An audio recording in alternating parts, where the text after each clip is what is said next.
استاد کی عظمت کو ترازو میں نہ تولو، استاد کی عظمت کو ترازو میں نہ تولو، استاد تو ہر دور میں انمول رہا ہے۔ محترم سامعین، صبح کی سبنی میں خوش آمدید اور السلام علیکم ورحمۃ اللہ وبرکاتہ۔ آج مجھے جس عنوان پر لب کشائی کرنے کا موقع ملا ہے اس کا عنوان ہے استاد کی عظمت۔ حضرت رسول کریم خاتم النبیین صلی اللہ علیہ وآلہ وسلم نے ایک پر فرمایا، علم ستارے کامیابی کی طرح ہوتا ہے، جو کوئی بھی اسے پا لیتا ہے وہ زندگی کی دنیا میں روشنی پائے گا۔ یعنی علم ایک ایسی چیز ہے جو ہمیں روشنی کی طرف راہ دکھاتا ہے۔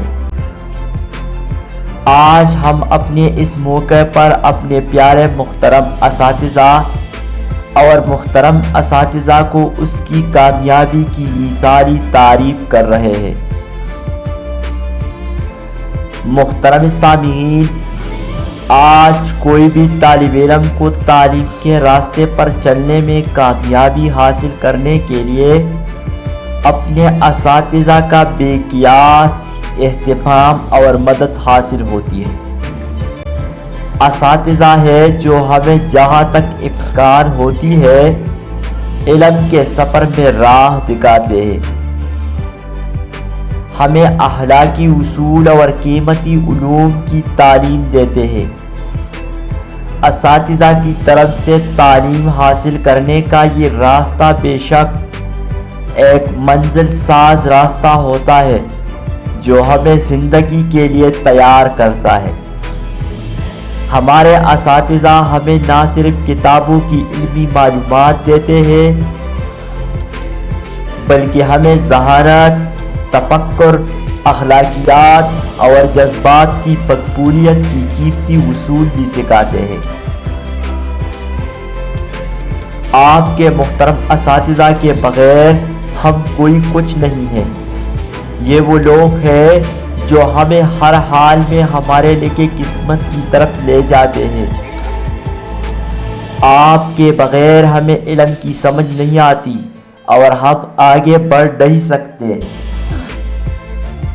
آپ کی محنت اور وقت کا قیمتی انعام ہے جو ہمیں تعلیم کے راستے پر آگے بڑھنے کے لیے ملتا ہے۔ اس موقع پر میں چاہتا ہوں کہ ہم سب اپنے محترم اساتذہ کا شکریہ ادا کریں اور ان کا یہی سلسلہ جاری رکھنے کا عہد کریں۔ ہم بھی اپنی جانب سے تعلیم کے فروغ دینے کی کوشش کریں گے۔ آخرکار میں اپنے اساتذہ کا شکریہ ادا کرتا ہوں جو ہمیں روشنی کی طرف راہ دکھاتے ہیں، ہمارے اخلاقی اصول کو بناتے ہیں اور ہمیں معاشرت میں کامیابی کی راہوں کو سمجھاتے ہیں۔ شکریہ محترم اساتذہ، آپ ہیں جو ہماری زندگی کو معنی سے بھر دیتے ہیں۔ اللہ آپ کو سلامت رکھے اور آپ کی محنت کو قبول کرے۔ وقت کی کمی کی وجہ سے میں اپنے تقریر کا خاتمہ اس شعر پر کرنا چاہتا ہوں۔ جن کی کردار سے آتی ہو صداقت کی مہک، جن کی کردار سے آتی ہو صداقت کی مہک، ان کی تدریس سے پتھر بھی پگھل سکتے ہیں۔ شکریہ والسلام۔